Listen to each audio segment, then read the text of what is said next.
Arc-en-ciel et Iris vous donnent le sourire. J'avais 2 questions, il y en a une que je choisis qui est vraiment celle à ne pas poser. Les GAFAM, d'une façon générale, notamment à travers les réseaux sociaux, sont-ils en fait les prémices d'un gouvernement mondial ? Pourquoi je pose cette question ? Oula. Nous avons Même moi, j'aurais pas osé.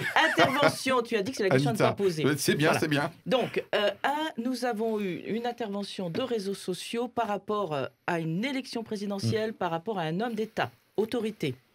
2, ils ont la logistique, les circuits d'information, la fourniture de biens de consommation.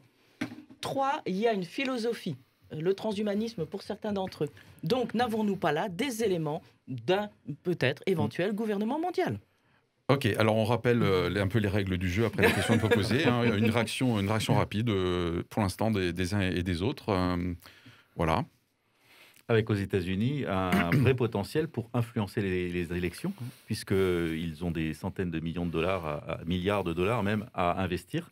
Et qu'ils ont d'ailleurs investi, je crois, 200 millions de dollars en Californie pour les démocrates, contre 20 millions pour les républicains. Ouais. Oui, la question que David, tu poses, Marc, Anita, maintenant. c'est une question essentielle parce que c'est le rapport du financier, du poids de l'économie, finalement de ceux qui dominent le monde aujourd'hui, et le champ du politique porté par un gouvernement. Et c'est de se dire, je ne suis pas sûr que les responsables des GAFAM souhaitent gouverner en tant que tel. Ils savent bien les difficultés du gouvernement. Par contre, ils souhaitent terriblement influencer et finalement imposer leur vision du monde aux gouvernants. Et moi, ma réaction, c'est que là où je te rejoins dans la question à ne pas poser, c'est qu'au-delà d'une éventuelle intention, effectivement, des dirigeants, dans laquelle je ne crois pas trop, par contre, je pense qu'ils ont beaucoup d'idéologie derrière, c'est qu'il y a une pression pour qu'il y ait une gouvernance mondiale d'Internet. En ce moment, il y a aussi, pour des raisons sanitaires, il y a quand même, à part quelques exceptions, mais il y a des pressions pour qu'il y ait une espèce d'homogénéisation. Donc je pense qu'il y a des pressions pour une homogénéisation mondiale des règles d'usage d'Internet. Donc on ne serait pas loin, à un moment donné, qu'il y ait un pouvoir central mondial, effectivement, pour les bonnes causes, encore une fois, c'est-à-dire bien réguler les problèmes. Voilà. Thierry, tu sembles... Non, c'est vrai que suite aussi aux anciennes élections américaines, c'est là aussi on s'est posé la question de ces fameux algorithmes, etc. Quel rôle ils avaient pu jouer dans une éventuelle élection, etc. Ça, c'est sûr que nier qu'il n'y a pas... Alors, effectivement, je vous rejoins, il n'y a pas forcément une volonté d'emprise totale, mais enfin, s'il n'y avait pas des idées derrière assumées ou moyennement assumées, ça ne se passerait pas comme ça.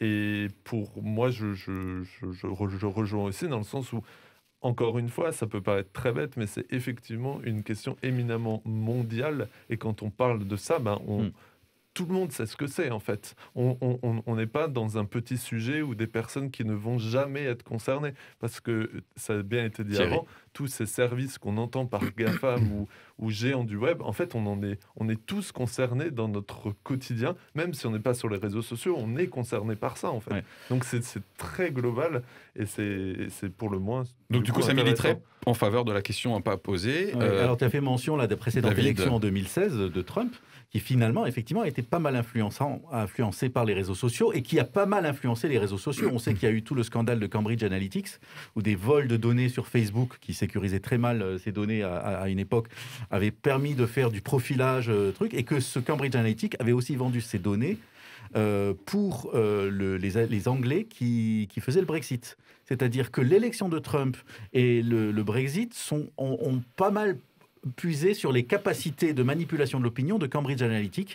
Et donc là, je pense que les réseaux sociaux ont été très avertis en se disant « Attends, on est en train de se faire entuber ». C'est-à-dire qu'en fait, on se sert de nous pour manipuler. Donc ils se sont dit « Attends, on va faire… » Et en plus, ça allait dans un sens qui était certainement opposé à leur vue philosophique et politique, puisqu'ils sont plutôt démocrates, quoi. Donc je pense que là, ils se sont dit « Il faut qu'on réagisse et qu'on sache ne pas se faire voler et manipuler n'importe comment ». Ok, Marc. À travers ce que dit David, je voudrais faire un rapport entre cette notion de place du village moderne, où ce serait le lieu d'expression libre et démocratique. Je trouve que c'est intéressant. Quand on est dans une place du village, on est ensemble. La réalité des GAFAM, c'est que quand on reçoit un message, de quelque nature que ce soit, on est tout seul devant son appareil. son ordinateur ou son smartphone. Je trouve que le rapport est tout à fait différent. Et dans ce que dit David aussi, il me semble que la réalité derrière, c'est... on parlait de régulation, mais c'est de se dire jusqu'où parce que quand on parle des élections, les dernières élections de l'élection de Trump, mais c'est aussi l'expression de l'extrême droite. Quand on n'a pas de possibilité d'expression au cœur des grands médias dits officiels, et ça a été le champ de Trump, je me sers des réseaux sociaux pour faire passer mes idées et j'accélère avec le processus des algorithmes, etc., cette expression-là, ce qui a permis finalement l'émergence de Trump et ce que l'extrême droite, ne serait-ce qu'en France, espère aussi. C'est-à-dire que vous ne me donnez pas la possibilité de m'exprimer dans les médias dits officiels, etc., eh bien je passe parce qu'est aujourd'hui le centre d'une expression différente, celle des réseaux sociaux. Jésus revient, c'est parti, et toujours sans générique, puisque ma souris est bloquée. Voilà, alors Jésus revient, donc dernière partie de l'émission avant qu'on termine avec les synthèses chrono. Donc on peut peut-être enchaîner sur cet aspect de gouvernance mondiale, etc. Moi, en tant que chrétien, ce qui m'interpelle derrière le terme de censure, derrière l'éventuel deux poids deux mesures, les méchants d'un côté, les gentils de l'autre, c'est est-ce qu'on n'est pas en train d'assister à une espèce de nouvelle morale ? Alors bien intentionnée, bien sûr, puisque personne n'est pour la haine en ligne, personne n'est pour la discrimination potentiellement. Voilà. Est-ce qu'il n'y a pas une espèce de nouvelle morale, comme si l'être humain essayait de se sauver par lui-même, de se démontrer qu'on devient de plus en plus mature, de plus en plus sage ? J'ai le sentiment presque qu'on essaye de se montrer qu'on a une nouvelle virginité. Voilà, l'être humain de demain, il est plus mieux que celui d'avant. La preuve, on sévit, on censure. Voilà, donc je me pose vraiment la question en tant que chrétien si j'ai pas une nouvelle morale, et je suis pas tout à fait certain d'être super OK avec tous les composantes de cette nouvelle morale. Donc du coup, qui serait censurée voilà. Anita, ça te parle apparemment ? Au-delà, oui, en prolongation, double réaction à l'idée Jésus revient. Déjà, s'il revenait, ça serait vachement bien parce que enfin, on serait de nouveau en paix et bien. Bon, mais son esprit est là. Son esprit est là, merci. Adieu. Voilà, mais son royaume, pour l'instant, n'est pas de ce monde. Voilà. C'est ça ? Tu reviens là-dessus. Ah, c'est vrai. Ça sera Au un moment débat où je l'ai dit. Voilà. Je pense qu'il faut en faire un sujet. Voir la dernière émission. Voilà. Merci. Moi, j'ai Anita. eu deux réactions par rapport à ce sujet. Ça m'a renvoyé à une ancienne image de la tour de Babel. La tour de Babel, dans la Bible, c'est un groupe de personnes, des puissants du moment, des habitants du moment, qui disent « Nous sommes tellement forts économiquement, nous avons la capacité de construire, nous allons édifier une tour qui va monter jusqu'au ciel. » Et c'était une manière de pouvoir dire « Nous allons prendre la place de Dieu. » Bon. Et aujourd'hui, je me demande si tout ce qui est GAFAM, quelque part, c'est pas une forme de tour de Babel qui s'érige en disant « Nous avons la puissance. » Donc, c'est nous qui décidons, et ça rejoint ton propos, de la morale. Donc, ça, c'est la première réaction que j'ai eue. Et la deuxième réaction rejoint un peu à ce que tu as dit, David, tout à l'heure, qui parle de la responsabilité que nous avons en tant qu'individus, citoyens, et encore plus en tant que chrétiens. Qu'est-ce que j'écris sur ma page ou que je n'écris pas ? Qu'est-ce que j'achète ? Par qui j'achète ? Donc, c'est bien l'éthique de ma vie aussi, et de chacun de mes choix quotidiens, qui peut peut-être faire la différence. Ok, sur cet aspect plus spirituel, David, Thierry, une fois, deux fois, David. Cette notion de bien et de mal qui te gênait un petit peu tout à l'heure. En fait, je parlais de nouvelle morale. Qui est-ce qui décide ce qui est bien ou ce qui est mal ? D'accord, mais enfin bon, c'est quand même une caractéristique aussi de la religion et du christianisme de faire quand même un petit peu des distinctions entre ce qui est bien et ce qui est mal, et souvent sur des petits détails en fait. C'est-à-dire ce que je fais aux plus petits, aux plus faibles en général, ce que je fais aux minorités, la façon dont je m'exprime, est-ce que c'est une façon hargneuse ou se mettre en colère, est-ce que c'est de la médisance, pour moi, je ne sais pas s'il y a besoin de faire de la grande morale pour quand même sentir quand il y a une intention qui n'est pas une intention d'élévation, mais une intention quand même d'exprimer un peu, de laisser parler les choses un petit peu les plus basses de sa propre personne. Et on pourrait chercher des références à ça dans l'Évangile qui font écho à ça, mais il y a quand même cette notion que déjà on voit tout le monde, tous les autres comme dignes d'être aimés par Dieu et donc d'être aimés par moi, et aussi Oui, il y a des dangers pour moi, et dans le sens où les catastrophes peuvent arriver si on laisse le mal s'installer. Alors, on peut faire tout le manichéisme qui est possible à partir de cette phrase, et ça peut être très dommage, mais d'une certaine façon, je crois, oui, qu'on voit quand il y a des choses qui sont mauvaises et des choses qui ne sont pas bonnes, et des choses qui sont bonnes. Ça s'entend, ça se lit, ça se détecte. Après, bien sûr, il y a des franges sur savoir est-ce qu'il est bien de faire ceci, bien de faire cela. Mais il y a quand même des attitudes que l'on voit, particulièrement sur les réseaux sociaux, où on sent qu'il y a quelque chose de bon qui est dans cette intention et des choses qui sont mauvaises. Okay. Mais je pense qu'il faut arriver à les dire et ne pas être dans un relativisme complet qui dit oui, tout le monde peut parler, tout ça, alors qu'on voit très bien qu'il y a des gens qui se comportent comme des malotrus, des gens qui essaient tout le temps d'être des artisans de paix. Et je pense qu'il faut le dire et le relever. Ok. Thierry ? Oui, moi je rejoins ce côté-là aussi, qui est de dire quelle est ma place dans cette société, et aussi effectivement quelles valeurs sont propres à ma spiritualité, à ce que je crois. On parlait aussi dans une autre émission de justice sociale, de qu'est-ce que je fais envers les minorités, envers les plus petits, etc. etc. Et c'est juste pour moi une question effectivement de vivre dans la société. Et tous ces GAFAM, et voilà, ils font partie de la société, et c'est quelque chose qui est là. Et donc pour moi, ça pose la question, comment est-ce que je vis avec ça, effectivement, comment est-ce que je consomme, etc. Mais je mets vraiment en premier lieu vraiment ce côté de dire, effectivement, il y a des choses qui ne trompent pas, et il y a des choses qui, pour moi, me paraissent évidentes, et que en tant que chrétien aussi, qu'en tant que croyant, j'ai du mal à accepter, alors que ce soit du côté GAFAM, que ce soit du côté Donald Trump d'ailleurs aussi, c'est ça aussi tout l'enjeu de la question.